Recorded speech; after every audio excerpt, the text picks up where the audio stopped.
So എൻ്റെ കല്യാണം fix ചെയ്തിരിക്കുകയാണ്. അപ്പോൾ ഇപ്പോഴാണ് അറിയണത് ആൾ പുകവലിക്കാരനാണെന്നുള്ളത്. ഈ കല്യാണം ഇനിയും ഞാൻ കണ്ടിന്യൂ ചെയ്യേണ്ടതുണ്ടോ അതോ ഇവിടെ വെച്ച് ഡ്രോപ്പ് ചെയ്യണോ? ഡോക്ടറോട് ചോദിക്കൂ പറയാം എന്ന എൻ്റെ ഈ ഒരു എപ്പിസോഡിൽ ഒരു സഹോദരി ചോദിച്ചൊരു ചോദ്യമാണ് നിങ്ങളിപ്പോൾ കേട്ടത്. തീർച്ചയായും ഈ ചോദ്യത്തിന് ഞാൻ പറയുന്ന ഉത്തരം അത് ഭീകരമാവുമോ എന്നുള്ളൊരു ആശങ്ക ഉള്ളത് കൊണ്ട് മറ്റുള്ളവർക്ക് ഇതിനെക്കുറിച്ച് എന്താണ് പറയാനുള്ളത് എന്നൊന്ന് കേട്ടതിന് ശേഷം റിപ്ലൈ കൊടുക്കാമെന്ന് ഞാൻ കരുതി. ഈ ഒരു സഹോദരി പറഞ്ഞ ഈ ഒരു കാര്യത്തോട് താങ്കൾ എങ്ങനെയാണ് പ്രതികരിക്കുന്നത്? അത് നല്ലൊരു പ്രതികരണം, ഒരിക്കലും അത് നല്ലൊരു പ്രവൃത്തിയല്ല. പുകവലിക്കുന്ന ഒരാളെ കല്യാണം കഴിക്കരുത് എന്നാണ് പറയുന്നത് അല്ലേ? കഴിക്കാൻ ഇഷ്ടമല്ല. ഓക്കെ, നിങ്ങളെ മകൾക്ക് ഒരു മാരേജ് പ്രപ്പോസൽ വന്നു ചേച്ചി. നിങ്ങളറിയാണ് ആ പയ്യന് ഒരു നന്നായിട്ട് പുകവലിക്കുന്ന ആളാണെന്ന്. അപ്പം നിങ്ങൾ നിങ്ങളുടെ മകളെ അവർക്ക് കെട്ടിച്ചെടുക്കാൻ തയ്യാറാവുമോ? തയ്യാറാവില്ല.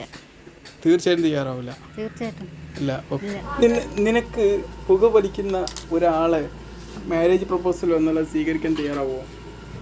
ഇല്ല. തയ്യാറാവുമോ? ഒരിക്കലും തയ്യാറാവില്ല. നമ്മൾ കണ്ടിന്യൂ ചെയ്യാനായി അനുവദിക്കില്ല. തീർച്ചയായിട്ടും അനുവദിക്കില്ല. എനിക്കും അതേ ഉത്തരമാണ് പറയാനുള്ളത്. ഉത്തരം എന്ന് പറഞ്ഞാൽ കല്യാണം വേണ്ട എന്ന് പറയും. വേണ്ടെന്ന് പറയും. അപ്പം നിങ്ങൾ അഭിപ്രായം കേട്ടല്ലോ. ഒരിക്കലും പുകവലിക്കുന്ന ഒരു സമൂഹത്തെ അവഗണിക്കാനോ അവരെ അവഹേളിക്കാനോ വേണ്ടിയല്ല ഞാനിത് പറയുന്നത്. ഓക്കെ, തീർച്ചയായിട്ടും പുകവലിക്കുന്നവർ നമ്മൾക്കിടയിൽ തന്നെയുള്ള സഹോദരന്മാരാണ്. സഹോദരിമാർ വലിക്കുന്നവർ വളരെ കുറവാണ്. തീർച്ചയായും അവർ നമ്മളെ കൂടെ ചേർത്ത് നിൽക്കേണ്ടവരാ, ഈ സമൂഹത്തിൻ്റെ ഭാഗമായി മാറേണ്ടവരാ, നല്ലൊരു കുടുംബ ബന്ധം നയിക്കേണ്ടവരാണ്. അതുകൊണ്ട് ഇന്ന് തൊട്ട് അവർ മാറാൻ വേണ്ടി തയ്യാറാവണം. അതിനു വേണ്ടിയാണ് ഈ ഒരു മറ്റുള്ളവർ പറഞ്ഞ അഭിപ്രായങ്ങൾ ഞാൻ നിങ്ങൾക്ക് മുമ്പിൽ പറഞ്ഞത്. തീർച്ചയായിട്ടും പുകവലിക്കുന്ന ഒരു വ്യക്തിയുമായിട്ട് വിവാഹം നടന്നു കഴിഞ്ഞാൽ ഒന്നാമതായി നടക്കാൻ പോകുന്നത്, ഒരു വിവാഹബന്ധത്തിൽ നമുക്ക് ഏറ്റവും വേണ്ടത് ലൈംഗികപരമായിട്ടുള്ള ഒരു സുഖം ലഭിക്കുക എന്നുള്ളതാണ്. ഇവർക്ക് പെട്ടെന്ന് തന്നെ ലൈംഗിക ശേഷി ഇല്ലാതാവുന്ന ഒരവസ്ഥ ഉണ്ടാവും. ഒരിക്കൽ ഒരു യൂറോപ്യൻ രാജ്യത്തിൽ ഏറ്റവും നല്ലൊരു പുകവലി അഡ്വർടൈസ്മെൻറ്റിന് അവാർഡ് കിട്ടിയ ഒരു പരസ്യം ഞാൻ ഓർക്കുന്നുണ്ട്. ഒരു പെണ്ണിന് ഒരാണിന് ഷിഫ്റ്റ് ചോദിച്ചു വണ്ടിയിൽ കയറാൻ വേണ്ടി. അപ്പോൾ ഒരു പെണ്ണ്, ഒരു അന്യായ ഒരു പുരുഷൻ്റെ കൂടെ ആ പെണ്ണിന് യാത്ര ചെയ്യാൻ നല്ല ബുദ്ധിമുട്ടുണ്ടാവുമല്ലോ. കുറച്ച് കഴിഞ്ഞപ്പോഴാണ് ഈ പുരുഷന് ഒരു സിഗരറ്റ് എടുത്ത് കത്തിക്കുന്നത് കണ്ടു. അപ്പോൾ പെണ്ണ് പറഞ്ഞു, ഇങ്ങോട്ട് വന്നോ, ഞാൻ ലിഫ്റ്റ് പോരാമെന്ന് പറഞ്ഞു. കാരണം എന്തുകൊണ്ടാണ്? അവൻ ആ പുരുഷൻ്റെ കൂടെ യാത്ര ചെയ്യാൻ ആ ഒരു നിമിഷം അവൾ സേഫാണ് എന്നറിഞ്ഞത് കൊണ്ട്. എന്താ സേഫ്? കാരണം അവൻ ലൈംഗിക ശേഷി ഉണ്ടാവില്ല എന്ന് തിരിച്ചറിഞ്ഞത് കൊണ്ടാണ്. ഇത് തന്നെയാണ് ഒരു വിവാഹ ജീവിതത്തിലേക്ക് പ്രവേശിക്കുന്ന ഒരാൾക്ക്, ഒരു ദമ്പതികൾക്ക് പിന്നീട് ഏറ്റവും വലിയ അസ്വസ്ഥത ഉണ്ടാവുന്നത്. സിഗരറ്റിൻ്റെ അതേ ഷേപ്പുള്ള മനുഷ്യൻ്റെ ഈ പുരുഷൻ്റെ ഈ ലൈംഗികാവയവത്തെ തന്നെ സിഗരറ്റിനെ കത്തിക്കുന്നത് പോലെ കത്തിക്കുന്ന രീതിയിൽ നമുക്ക് വേണമെങ്കിൽ അതിനെ കാണാൻ പറ്റും. അപ്പോൾ അത് തന്നെയാണ് ഇതിൽ നിന്ന് ഏറ്റവും കൂടുതൽ നഷ്ടപ്പെടാൻ പോകുന്ന സുഖം. രണ്ടാമത്തെ ഒരു പ്രശ്നം എന്ന് വെച്ച് കഴിഞ്ഞാൽ, പുകവലിക്കാത്ത മറ്റു വ്യക്തികളെ അപേക്ഷിച്ച് ഇവരുടെ ആയുർദൈർഘ്യം 10 വർഷത്തോളം കുറവാണ് എന്നുള്ളതാണ്. 100% പുകവലിക്കാർക്കും ശ്വാസകോശ ക്യാൻസർ വരുന്ന ഒരു സാധ്യതയാണ് ഇന്നത്തെ അവസ്ഥയിൽ നിലനിൽക്കുന്നത്. കാരണം നമുക്കറിയുന്ന ട്രാഫിക് പൊല്യൂഷനും അതുപോലെ തന്നെ നമ്മുടെ ലൈഫ് സ്റ്റൈലും എല്ലാം മാറിയ ഒരു സാഹചര്യത്തിൽ അതിൻ്റെ കൂടെ പുകവലിയൂടെ ഉണ്ടെങ്കിൽ തീർച്ചയായിട്ടും അവരെ സംബന്ധിച്ചിടത്തോളം അടുത്ത ഒരു നാളെ തന്നെ അവർക്ക് ശ്വാസകോശ ക്യാൻസറോ അല്ലെങ്കിൽ മറ്റേതെങ്കിലും ഒരു ക്യാൻസറോ പ്രതീക്ഷിച്ചിരിക്കാവുന്നതാണ്. അത്തരം ഒരാളെ വിവാഹം കഴിച്ച് കഴിഞ്ഞാൽ അവിടെ ഒരു വിധവ ഉണ്ടാവുകയും ഒരുപാട് അനാഥകളെ സൃഷ്ടിക്കപ്പെടുന്ന ഒരു ബോധപൂർവ്വം സൃഷ്ടിക്കപ്പെടുന്ന ഒരു സാഹചര്യമാണ് ഉണ്ടാവുക. പിന്നെ ഹൃദ്രോഗങ്ങളെ കാര്യം പറയേണ്ട ആവശ്യമില്ല. ഡിസീസുകൾ, സ്ട്രോക്കുകൾ, CVA തുടങ്ങിയ എല്ലാ പ്രശ്നങ്ങളും പുകവലിക്കാരിലാണ് കൂടുതലായിട്ട് കാണുന്നത്. മറ്റ് പല രോഗങ്ങളും ഇവരിലാണ് കൂടുതൽ കാണുന്നത്. അതുകൊണ്ട് തന്നെ ഇവരെ വിവാഹം കഴിച്ച് കഴിഞ്ഞാൽ ഒരുപാട് ഭവിഷ്യത്തുകളും പ്രശ്നങ്ങളും അഭിമുഖീകരിക്കേണ്ടി വരും. അതിപ്പോൾ പുകവലിക്കുന്ന ഒരു മനുഷ്യൻ്റെ കൂടെ കഴിയുന്ന ഒരു ദമ്പതിയെക്കുറിച്ചൊന്ന് ചിന്തിച്ച് നോക്ക്. ഈ ദുർഗന്ധവും സഹിച്ചുകൊണ്ടല്ലേ അവർ ജീവിതകാലം മുഴുവനും കഴിച്ചു കൂട്ടേണ്ടത്? നമുക്കൊരു പ്രശ്നമുണ്ട്. ഒരു മിയർ എഫക്റ്റ് എന്ന് പറഞ്ഞൊരു സൈക്കോളജിക്കൽ എഫക്റ്റ് ഉണ്ട്.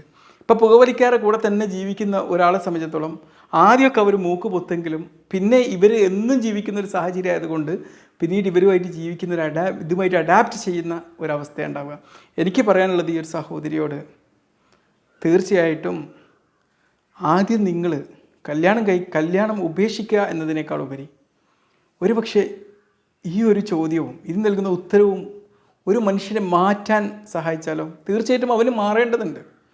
ഈ ഒരു വ്യക്തി ഇപ്പോൾ ഇതിന് അടിമപ്പെട്ടിരിക്കുകയാണ്. ഈ അടിമപ്പെട്ടൊരു സാഹചര്യത്തിൽ ഈ ഒരു വ്യക്തിയെ സംബന്ധിച്ചിടത്തോളം പുകവലി എന്ന് പറഞ്ഞു കഴിഞ്ഞാൽ േക്കാളും താൻ പ്രണയിക്കുന്ന പെണ്ണിനേക്കാളും തൻ്റെ കുടുംബത്തെക്കാളും എല്ലാം മേലെ അവർ പ്രണയിക്കുന്ന ഒരു സംഭവമാണ്.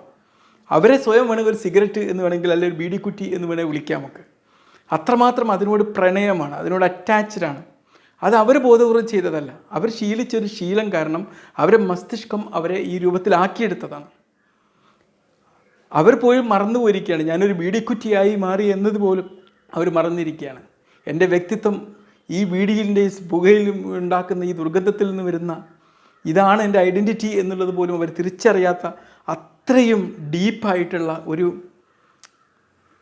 അഡിക്ഷൻ അവർ വിധേയമായിരിക്കുകയാണ്. അതുകൊണ്ട് അവരെ ഉപേക്ഷിക്കരുത്.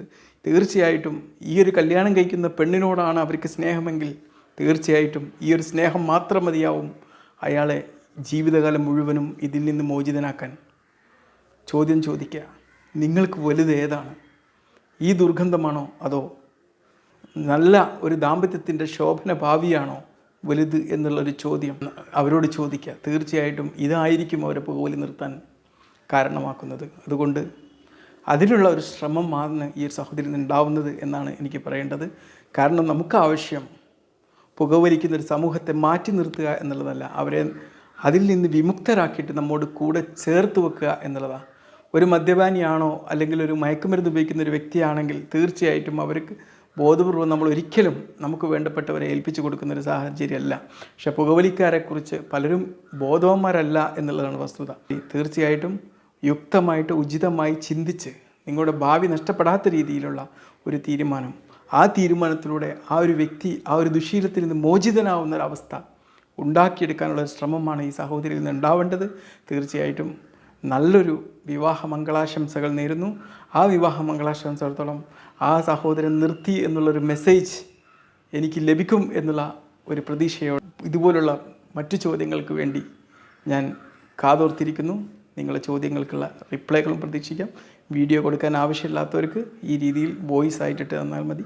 അല്ലെങ്കിൽ നിങ്ങളുടെ പേര് മെൻഷൻ ചെയ്യാൻ നിങ്ങൾ സ്വാതന്ത്ര്യം തരികയാണെങ്കിൽ മെൻഷൻ ചെയ്യും. ഇനി വേണമെങ്കിൽ നിങ്ങളെ കാണിച്ചുകൊണ്ട് തന്നെ ചെയ്യണമെങ്കിൽ ഒരു വീഡിയോ ക്ലിപ്പായിട്ട് നിങ്ങൾ ഈ ഒരു മെസ്സേജ് എനിക്ക് അയച്ചു തരികയാണെങ്കിൽ അത് കുറച്ചുകൂടി റിയലിസ്റ്റിക് ആവാനുള്ള സാധ്യതയുണ്ട്.